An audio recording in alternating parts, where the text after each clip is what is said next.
तो गाइज नवरात्रि चल रही है, गरबे का टाइम है, गरबा खेलो, मस्ती करो। और मिठाई विठाई तो देखो गणपति बप्पा जैसे खाते पीते नहीं है अभी। बट स्पेसिफिकली अभी 9 दिन लड़कियों की तो कुछ ज़्यादा ही मौज होती है, स्पेशली छोटी छोटी बच्चियों की। बिकॉज कुछ लोग तो 9 दिन भी पूजा करते हो, कुछ लोग यानी यानी भाव यानी उन लोगों को वैल्यू ज़्यादा मिलती है ना।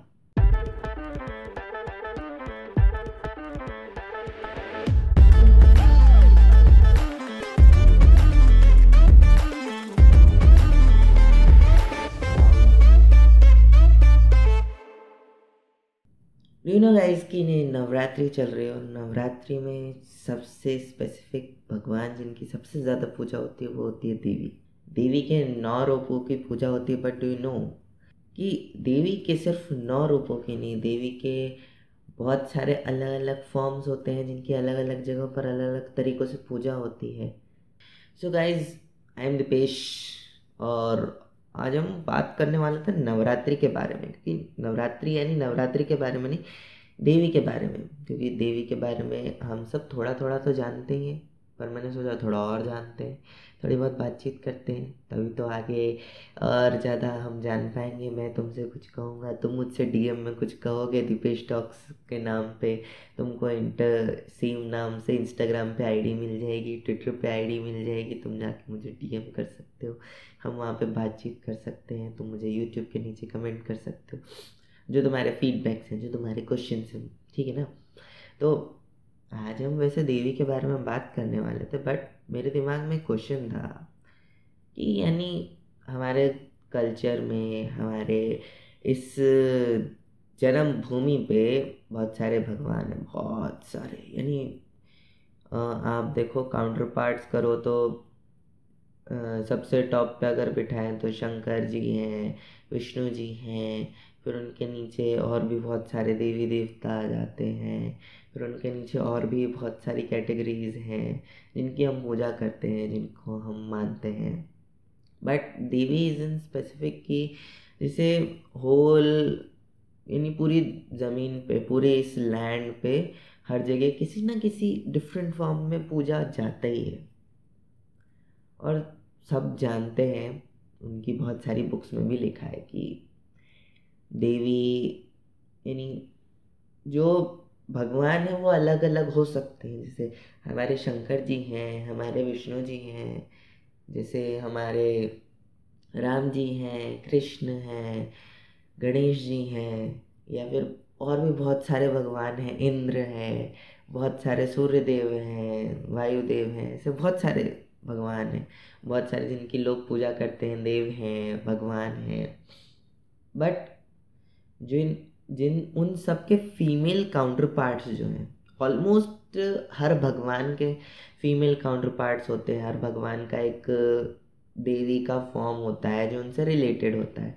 जैसे इंद्र की पत्नी इंद्राणी, जैसे शंकर जी की शादी माता शक्ति से हुई, पार्वती माता से। विष्णु जी के पास लक्ष्मी जी हैं, ब्रह्मदेव के पास सरस्वती माता है, गणेश जी के पास रिद्धि सिद्धि हैं, राम जी के पास सीता, कृष्ण के पास राधा।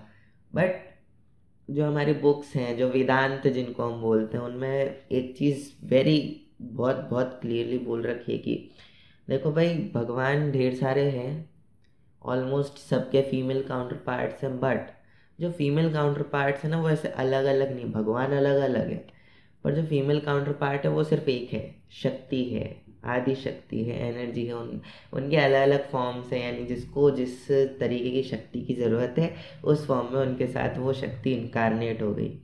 यानी लक्ष्मी, पार्वती, सरस्वती, इंद्रदेव की पत्नी रिद्धि सिद्धि, सीता, राधा, ये सब एक ही हैं, जस्ट वन फॉर्म, दुर्गा। और यानी बाकी तो हम जानते ही हैं कि पार्वती माता ने ज़्यादातर फॉर्म्स ले रखे हैं, बट जो फॉर्म्स अलग अलग देवी देवताओं के साथ, अलग अलग भगवानों के साथ जुड़े हुए हैं, वो भी सेम ही, सेम एनर्जी से, सेम एनर्जी के पार्ट्स हैं, बस उनका वो फॉर्म है जो उनके इस्तेमाल में आने वाला है, जो मेल काउंटर पार्ट है उनके, इसलिए वो ऐसा है। अब जैसे हम जानते हैं, अभी हम नवरात्रि मना रहे हैं, नवरात्रि की कहानी और सबसे ज़्यादा फेमस है, सबने कभी ना कभी किसी एनिमेटेड शो में तो देखी होती है, एनिमेटेड शो नहीं तो किसी ना किसी टीवी शो में देखी होती है। हमारे पुराने टाइम के टीवी कल्चर में तो टीवी शोज़ में, टीवी सीरियल्स में आती रहती थी ये कहानी। अब तो खैर टीवी सीरियल्स की हालत कुछ ज़्यादा ही ख़राब है, वो लोग पता नहीं कौन सी अपनी माइथोलॉजिकल पैरेलल यूनिवर्स बना के बैठे हैं। बट उनके बारे में कभी और बात करेंगे कि वो बहुत ही इंटरेस्टिंग सी बात है। बट यानी आप ही सोचो यार, बट यानी आपने देखा होगा, यानी पहले देवी माँ के ऊपर बहुत सारे नाटक बने। अब जैसे कुछ साल पहले जब हम 10-12 साल के थे, जब वैष्णो देवी बहुत ज़्यादा फेमस थी, या फिर हमने वैष्णो देवी के बारे में बहुत ज़्यादा सुना, आज भी बहुत फेमस। बट ऐसा है कि आज हम और भी मंदिरों को आसपास जानते हैं, तो हम उनके बारे में भी जानते हैं, तो वो उतना ज़्यादा फैसिनेटेड नहीं है, फैसिनेशन नहीं है उतना। वो उतनी फेमस है, वो उतनी शक्तिशाली है। कोई ऑफेंड मत हो ना, मैं बुराई नहीं कर रहा हूँ, मैंने पहले ही बोला हर एनर्जी एक ही है। बट यानी पहले हम जब छोटे थे, तो जब वैष्णो देवी के बारे में लोग ज़्यादा बात करते थे, लोग ज़्यादा उत्सुक रहते थे वहाँ जाने के लिए। जैसे हम बड़े बड़े होने लगे, तो आसपास वो पॉपुलेशन कम हो गई, और यानी आसपास के मंदिर भी और ज़्यादा फेमस होने लग गए, यानी हमारी नज़र में। यानी पहले जब मैं छोटा था ना, तो पहले जहाँ मैं रहता हूँ अभी, जो हमारा शहर है, पहले तो मैं भी सोचता था, यानी टीवी में इतने सारे शोज, यानी इतने सारे शोज आते हैं, किसी में हमारे शहर का तो नाम ही नहीं आता। हमारे भी यानी जैसे जोकर पिक्चर आई थी ना, जब जब हम छोटे थे, जब जोकर पिक्चर आई थी अक्षय कुमार वाली, जिसमें वो अपने गांव को परमिशन दिलाने के बारे में सोच रहे होते हैं, और भाई यानी उनका गांव मैप में नहीं होता है इंडिया के, कोई तहसील, तालुका, कोई नगर पालिका, कोई पंचायत, कोई भी यानी ऑफिशियल जो गवर्नमेंट ऑफिस होता है उसके अंडर वो आता ही नहीं, क्योंकि मैप में ही नहीं है, उन किसी को पता ही नहीं है। तो उस जगह को वो लोग जैसे पॉइंट आउट कराने की कोशिश करते हैं कि यानी ये यहाँ पर है, अलग अलग ऐसे। यानी हम भी सोचते थे हमारा शहर यार फेमस है, नहीं इतने लोग रहते हैं, फिर भी ऐसा टीवी में बताते नहीं है कि अपना शहर है, ऐसा है। जब मुंबई, दिल्ली, अहमदाबाद, सूरत ऐसे नाम आते हैं। अब तो खैर सबसे ज़्यादा फेमस है हमारा शहर। अब तो यानी बड़े होते होते फिर तो धीरे धीरे समझ आने लगता है। बट हाँ, वो पिक्चर देख के उस टाइम मेरे को ये सच्ची फील हुआ था। हाँ, तो हम बात कर रहे थे देवी के बारे में, हम फिर से टॉपिक से भटक गए।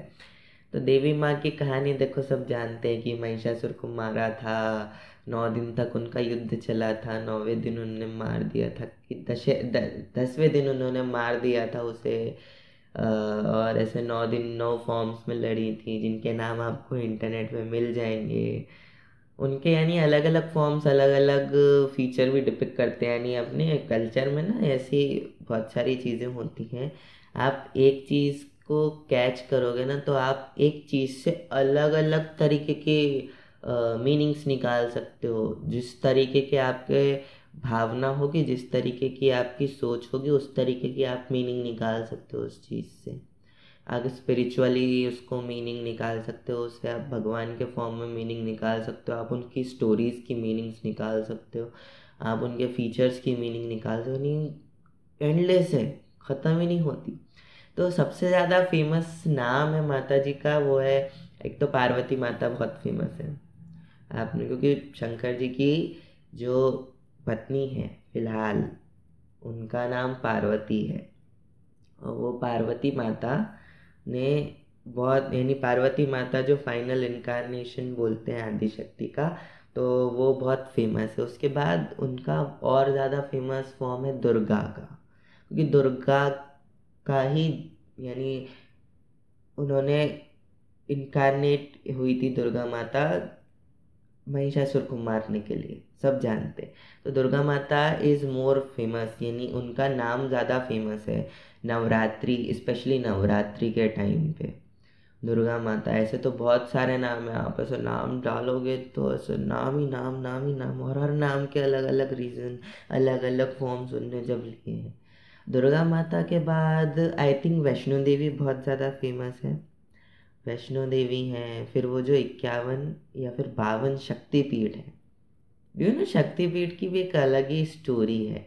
यानी शक्तिपीठ की स्टोरी भी ज़्यादातर लोगों को पता होगी, पर कई लोगों को पता नहीं होगी। तो शक्तिपीठ की स्टोरी ऐसी है कि सबसे पहले तो क्या हुआ था, जब ब्रह्मा जी को दुनिया बनाने दी तो उन्होंने शिव और शक्ति को बोला था कि आप अलग हो जाओ, नहीं तो दुनिया के लिए एनर्जी नहीं मिले। एनर्जी बहुत ज़्यादा बैलेंस्ड थी उस टाइम, और दुनिया बनने के लिए आप सभी को पता है हलचल चाहिए।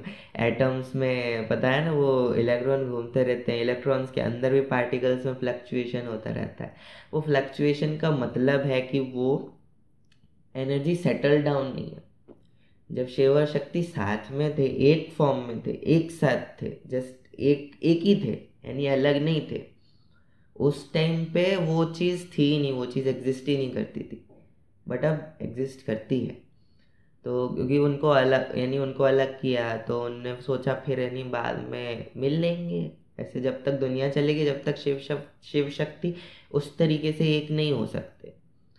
तो हाँ, वो चला। फिर उसके बाद माता जी ने बहुत सारे जन्म लिए, बहुत सारे इनकारनेशन हुए माता जी के, बहुत सारे उन्होंने बर्थ लिए धरती पे, अलग अलग रूप लिए। कि यानी उसमें शंकर जी को टास्क था या फिर माता जी का टास्क था। अलग अलग स्टोरीज हैं, अलग अलग डिपिक्शंस हैं। आप अलग अलग पढ़ोगे तो आपको अलग अलग मिलेगा, टीवी में तो बहुत कम दिखाते। तो उन्होंने बहुत सारे जन्म लिए और बहुत सारे जन्मों में उन्होंने ट्राई किया कि वो जो इंसान का रूप ले रहे हैं धीरे धीरे ग्रो होके वो स्पिरिचुअली उतनी ग्रो हो जाए कि वो आदि शक्ति के फॉर्म को अपने अंदर एब्जॉर्ब कर सके। तो शंकर जी ने, यानी क्योंकि पहले कोशिश कर थी जब भी वो इंसान के रूप में शंकर जी माता जी से शादी करते थे, यानी देवी पार्वती के जो पहले इनकारनेशन, तो एक टाइम ऐसा आता था कि उनकी मृत्यु हो जाती थी, कि वो कुछ ना कुछ हो जाता था। तो ऐसे वो फिर धीरे धीरे शंकर जी और स्ट्रिक्ट होते गए कि आप अच्छे से तपस्या कर लो, आप अच्छे से देवी को अपने अंदर एब्जॉर्ब कर लो, उनकी शक्तियों को, उनको जागृत कर लो, फिर हम आपसे शादी करेंगे। ऐसा हुआ। तो ऐसे माता जी ने 51 बर्थ लिए, 51 उन्होंने जन्म लिए, 51। उसके बाद क्या हुआ, 52nd बर्थ जो था सती का, जो 52nd बर्थ था, यानी 52वां जो बर्थ था वो था सती का। तो सती माता ने ऑलमोस्ट, यानी उनकी तपस्या थोड़ी, वो दक्ष की बेटी थी, और दक्ष जो थे वो प्रजापति थे, ब्रह्मा जी के मानस पुत्र थे। तो बहुत सारी बहनें भी थी सती, उनके बारे में कभी और बात करेंगे। तो जो सती माता थी, उन्होंने उन्होंने बोला कि मुझे शंकर जी से शादी करनी है, और शंकर जी से थोड़ी सी लड़ाई झगड़े थे ब्रह्मा जी, यानी ब्रह्मा जी का सर काटा था शंकर जी ने, तो दक्ष जी उनसे थोड़े अच्छे नहीं थे, उनके रिलेशन, पॉलिटिक्स थी उनके बीच। तो शंकर जी को पॉलिटिक्स पसंद नहीं थी वैसे तो वो तो पढ़ते ही नहीं थे, पर दक्ष जी ऐसा थोड़े गुस्से में थे। तो पार्वती माता से उन्होंने, पार्वती माता, यानी पार्वती माता से नहीं, सती माता से उन्होंने बोला कि तुम ऐसा नहीं कर सकती। तो पार्वती माता ने, सती माता ने ज़बरदस्ती शादी कर ली। अब ज़बरदस्ती शादी कर ली तो दक्ष जी ने शादी तो करा दी, पर वो खुश नहीं थे, उन्होंने यानी खुश नहीं थे। तो उन्होंने एक बार ऐसा यज्ञ वज्ञ रखा, तो सती माता को नहीं बुलाया, शंकर जी को नहीं बुलाया, और बाकी सबको बुलाया। तो बाकी सब गए, तो सती माता भी बोली मेरे पिताजी ने तो यानी यज्ञ कराया है, मेरे को जाना है। शंकर जी ने मना किया पहले, पर फिर बोला तुमको जाना है तो तुम जाओ। और उनको यानी बोल देना, उनको पास्ट फ्यूचर सब दिखता है, तो उनने, उनको पता था, पर वो थोड़े सेट थे। पर देखो भगवान थे तो उनको ऐसा था कि अब पता है तो क्या करें, करवाना तो पड़ेगा ही। इसलिए बोलते हैं नहीं, भगवान बनना आसान नहीं, उनको सब पता है क्या होगा, फिर भी करना पड़ता है। उनको भी कितना दर्द होता है सोचो। तो ऐसा हुआ, एंड उसके बाद फिर वो वहाँ गई, उनकी लड़ाई हुई, फिर उन्होंने अपने आप को भस्म कर लिया। तो उनके फिर शंकर जी ने तांडव किया, उन्होंने वीरभद्र और अपनी सेना भेजी जिन्होंने दक्ष का सिर काट दिया। फिर शंकर जी ने आशीर्वाद देके सती का शरीर लेके चले गए। अब शंकर जी ऐसे घूम रहे थे वैरागी बन के सती माता का शरीर लेके, तो विष्णु जी ने अपने सुदर्शन चक्र से उनके शरीर के 52 टुकड़े कर दिए। वो 52 टुकड़े धरती पे जाके गिर गए। यानी आप लॉजिक देख रहे हो, माता जी ने 52 जन्म लिए, 52वें जन्म में उनके शरीर के 52 टुकड़े हुए, और वो 52 शक्तिपीठ आज भी धरती पे हैं जिनकी अपन पूजा करते हैं। शक्तिपीठ ऐसे फेमस है। एंड यू नो कि स्कंद पुराण में ऐसा लिखा है कि जो माता जी के शक्तिपीठ हैं, जो 52 शक्तिपीठ हैं, जो सती माता की कहानी है वो इस मनवंतर की नहीं है। यानी अगर आपको हिंदू माइथोलॉजी या फिर माइथोलॉजी हमारी माइथोलॉजी पुराणों में वेदांतों में जो टाइमलाइन दे रखी है, यानी युग, फिर 4 युगों का महायुग, फिर महायुग 71 महायुगों से एक मनवंतर, और 14 मनवंतरों से एक दिन ब्रह्मा जी का, और ऐसे 14 मनवंतरों से एक रात, और ऐसे बनता है उनका पूरा दिन जिसको अपन बोलते हैं कल्प और प्रलय। 14 मनवंतरों का एक कल्प और 14 मनवंतरों का एक प्रलय, और ऐसे दिन रात होती है। तो सती माता यानी पार्वती माता हमारे मनवंतर में उन्होंने जन्म लिया शुरुआत में, और यानी शुरुआत जो लास्ट वाला मनवंतर था चक्षुषुखा शायद, उसके एंड में उन्होंने बर्थ लिया। और अभी यानी इस मनवंतर में पार्वती माता के साथ शंकर जी की पूरी स्टोरी हुई, और इससे 21 मनवंतर पहले सती माता की जो स्टोरी थी उसका एंड हुआ था। यानी जो पिछले ब्रह्मा जी का पिछला दिन था उसका सबसे पहला जो मनवंतर था, उसके यानी उस मनवंतर में सती माता की कहानी हुई थी। यानी इस मनवंतर के दक्ष भी अलग थे, इस मनवंतर की कहानी भी अलग थी। और हम इतने लकी हैं कि हमारे इस मनवंतर में कृष्ण ने जन्म लिया, क्योंकि पिछले 6 मनवंतरों में कृष्ण ने जन्म नहीं लिया था। इस मनवंतर में शंकर जी और पार्वती जी की स्टोरी हुई, और शायद इसी मनवंतर में राम जी की स्टोरी भी हुई, क्योंकि पिछले मनवंतरों में शायद नहीं हुई थी। तो ये बहुत फैसिनेटिंग टाइमलाइन है। और आज हमने पार्वती माता के बारे में, देवी के बारे में बहुत सारी चीज़ें जानी। अभी बहुत सारी चीज़ें हैं जो आप लोगों को नहीं पता होंगी, बहुत सारी चीज़ें जो मुझे पता नहीं होंगी। तो चलो कमेंट्स में डीएम खेलते हैं। आपको कुछ स्टोरीज पता है तो मेरे साथ शेयर करो, अपने दोस्तों के साथ इस पॉडकास्ट एपिसोड को शेयर करो। और गाइज, जिसे हम अच्छे लगे, हमारी आवाज़ अच्छी लगी, हमारी बातें अच्छी लगी, तो प्लीज़ जिस भी प्लेटफॉर्म पे आप सुन रहे हो उस पर फॉलो कर दो। अगर रेट कर सकते हो रेट करो, अगर इंस्टाग्राम पे फॉलो करना है तो करो, क्योंकि मैं उस पर कोशिश करता हूँ डेली ऐसी नॉलेजफुल बातें शेयर करता रहूँ, और थोड़ी बहुत मस्ती भी करते रहें हम। मेरा एक गेमिंग चैनल है, मेरा एक पॉडकास्ट चैनल है यूट्यूब पे। तो अगर आप यूट्यूब पे सुन रहे हो तो वहाँ पे तुम कमेंट्स में बता सकते हो, सब्सक्राइब कर सकते हो, लाइक शेयर कर रहो अपने दोस्तों के साथ। और अगर तुम इंस्टाग्राम पे तुम मुझे डीएम कर सकते हो। और मेरा एक गेमिंग चैनल, उसके बारे में कभी और बात करेंगे। तो आज का एपिसोड यहीं ख़त्म करते हैं। आप सभी को नवरात्रि की ढेरों बधाइयाँ, और माता जी की पूजा करो, खूब गरबा खेलो, गुजराती हो तो और गरबा खेलो, मीठा मीठा थोड़ा खाने में कम खाओ, वैसे तो आपका फूड कल्चर है, आपको जो खाना है खाइए। थैंक यू, मिलते हैं अगले एपिसोड में।